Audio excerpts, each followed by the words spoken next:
We're going to strip away all the noise, skip the gimmicks, and look strictly at the raw data and the hard truths of casino gameplay. We have a pretty fascinating roadmap ahead. We'll be covering 1. The big bankroll myth, 2. The emotional hijacking, 3. Debunking mainstream casino myths, 4. Climbing the mountain safely, and finally 5. The wealth frequency.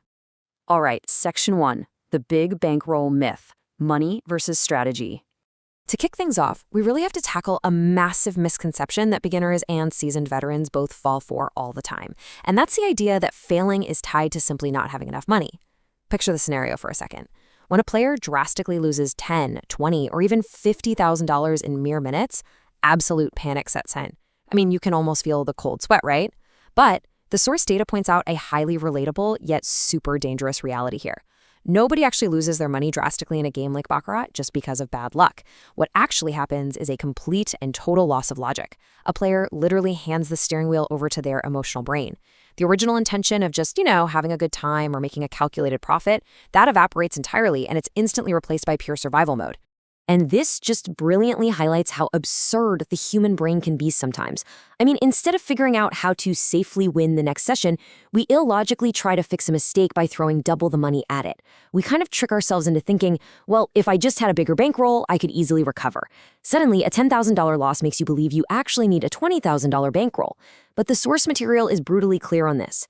Bankroll size has absolutely nothing to do with recovery if your strategy is fundamentally broken. Throwing more money at a flawed system doesn't fix it. It literally just buys you a much more expensive disaster. Moving right along to Section 2, the emotional hijacking, or avoiding the pain. So this brings us from a strict math problem directly into a deeply human psychological one. The numbers here are wild. The data reveals that the literal second the pain of losing hits, a staggering 98% of players let emotions take complete control. Only a tiny, super disciplined 2% maintain logic. Why is that? Well, biologically, our brains haven't really evolved past running from predators. When you lose a significant amount of money, your brain actually processes that as acute physical pain. You sat down at the table to make a profit, but the second you take a hit, your focus violently shifts. It's no longer about winning, long-term consistency, or logic. It becomes entirely about escaping the immediate pain of that loss. And this desperate need to just escape the pain? It leads to a whole cascade of totally natural human errors. Because they're panicked, players start rushing their gameplay. They overbet their limits and chase losses relentlessly. And let's be honest, advanced players are definitely guilty of this too, suddenly throwing random untested YouTube systems at the wall at 2 a.m. just to see what sticks. They repeat this destructive cycle, never realizing that the massive funds they just panic donated to the casino could have literally changed their lives if they just managed them logically. So the crucial takeaway here is that separating yourself from that 98% requires a massive behavioral shift. The emotional player is entirely reactive, rushing blindly to escape pain. But the logical player, they hit the brakes. They step back, breathe, and analyze. They focus purely on the mechanics of safely winning the very next session. They don't try to win back yesterday's money. They try to execute today's strategy perfectly, with absolute control and unshakable discipline. All right, Section 3, Debunking Mainstream Casino Myths. This is all about logic versus lore. Let's see how this emotional hijacking builds into the broader myths that keep players perpetually trapped. You can never beat the house. We've literally all heard it a million times, right? Well, the source material argues that this saying is completely true, but only if you act like the majority. If you play like the 98% of emotional players, constantly following your natural panic responses, then yeah, the house is truly unbeatable. The casino's literally banking on your unchecked human nature being their absolute greatest asset. A perfect example of this kind of harmful lore is the martingale system. Basically, this myth claims that if you just keep doubling your bet after every single loss, you're invincible. People genuinely believe that risking a massive fortune just to win back one initial unit is foolproof. But actually, let's be real here for a second.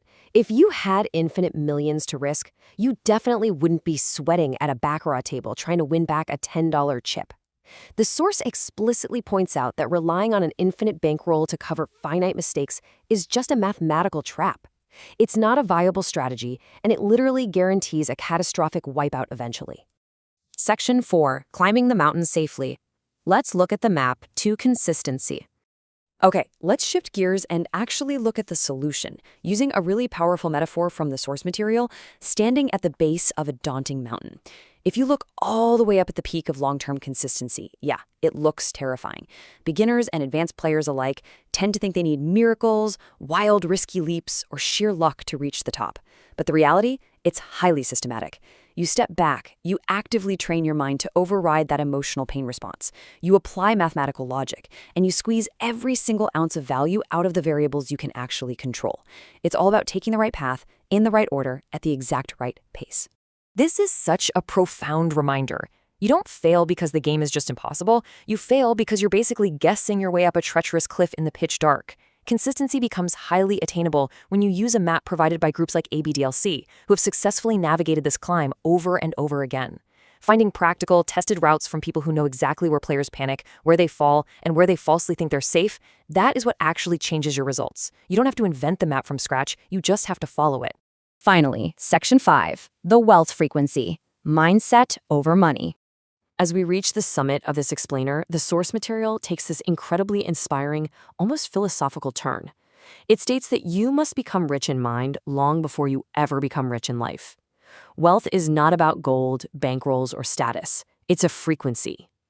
And guys, this is a massive paradigm shift. Even advanced players who know all the math will fail if their mind is tuned to the wrong frequency.